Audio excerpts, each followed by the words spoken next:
მილიონი ახალი ხის ნაცვლად თბილისში შეაძლო ერთ-ერთი სარეკრეაციო ზონა გაიჩეხო სოლოლაკის ქედს სტატუსი ეცვლება ეს საკითხი უკვე განიხილა მერიის შესაბამისმა კომისიამ და დასკვნა საკრებულოში გადაგზავნა სადაც ორშაბათს მსჯელობა გაიმართება.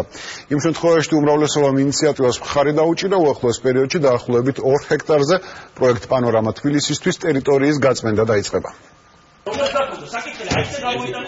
საკრებულოს ბიუროს სხდომაზე ხმაური დღის წესრიგში ახალი საკითხის დამატებამ გამოიწვია, რომელიც პანორამა თბილისის ფარგლებში სოლოლაკის ქედისთვის ლანდშაფტური ზონის სტატუსის შეცვლას გულისხმობს. ოპოზიციამ საკითხის გადადება მოითხოვა და განმარტა, რომ ცვლილებასთან დაკავშირებით განხილვაში სპეციალისტებიც უნდა ჩაერთონ. ამას ერქვია საკითხის გაპარება, გადაიდოს, იმიტომ რომ უზარმაზარ პროექტზე ლაპარაკი. უზარმაზარ პროექტზე, რომელიც ჩემი აზრით დონეებს ქალაქის ინტერესებს. მოვისმენთ სპეციალისტებისაც ურბანისტების, არქიტექტორების და ამ ექსპერტების აზრზე დაყრდნობით მივიღებთ შესაბამისად გადაწყვეტილებას. ლანდშაფტური ზონისთვის სტატუსის შეცვლაზე დღეს ურბანული დაგეგმარების კომისიის სხდომაზეც იმსჯელეს, სადაც დეპუტატების უმრავლესობამ ზონისთვის სტატუსის შეცვლას მხარი დაუჭირა. კომისიის ეს გადაწყვეტილება საკრებულოს შენობასთან გარემოს დამცველმა ორგანიზაციებმა გააპროტესტეს. იქ შეიძლება რამდენიმე სართული ეს უკვე დამოკიდებული იქნება იმაზე, ინვესტორი რამდენ სართულიან, ასე ვთქვათ, ბეტონის მოცულობას გადაწყვეტს, რომ ააშენოს. ზონალური სტატუსის შეცვლა არ ნიშნავს არც პროექტის დამტკიცებას და არ ნიშნავს არც ნებართვას რაიმე ხის მოჭრაზე.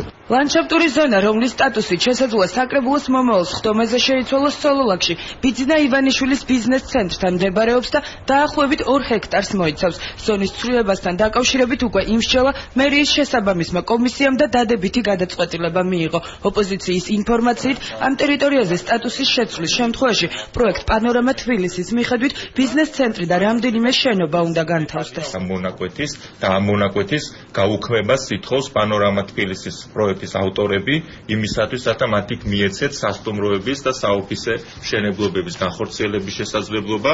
სოლოლაკის ქედისთვის ლანდშაფტური ზონის სტატუსის შესაძლო შეცვლა დღეს ადგილზე თბილისის მერობის ყოფილმა კანდიდატმა გააპროტესტა. ლანდშაფტური დაცვის ზონაში ააშენო ის შიზოფრენიული არქიტექტურული პროექტი. დაახლოებით ისეთივე, როგორც უკვე აშენდა წლების წინ და ცხოვრობს იქ ერთი ადამიანი, ბერიკლდეები, საყტრისი, დღეს სოლოლაკის ხეივანი, ეს სამივე შემთხვევა უკავშირდება მხოლოდ ერთ ადამიანს, ბიძინა ივანიშვილს. მერიის შესაბამის კომისიას, რომელმაც ტერიტორიისთვის ლანდშაფტური სტატუსის შეცვლაზე დადებითი გადაწყვეტილება მიიღო, ნინა ხატისკაცი ხელმძღვანელობს. თბილისის მერის მოადგილე განმარტავს, რომ კომისიამ გადაწყვეტილება სპეციალისტების დასკვნებზე დაყრდნობით მიიღო. საბჭომ იმსჯელა პროექტიდან გამომდინარე უპრეცედენტოდ დიდი რაოდენობით კვლევები იყო წარმოდგენილი, მათ შორის არქეოლოგიური, გეოლოგიური. ლანდშაფტური ზონის სტატუსის შეცვლასთან დაკავშირებით საკრებულო ორშაბათს ბიუროს სხდომაზე იმსჯელებს. იმ შემთხვევაში, თუ დეპუტატებმა სხდომაზე საკითხს მხარი დაუჭირეს, ტერიტორიაზე პროექტის განხორციელება უახლოეს პერიოდში დაიწყება.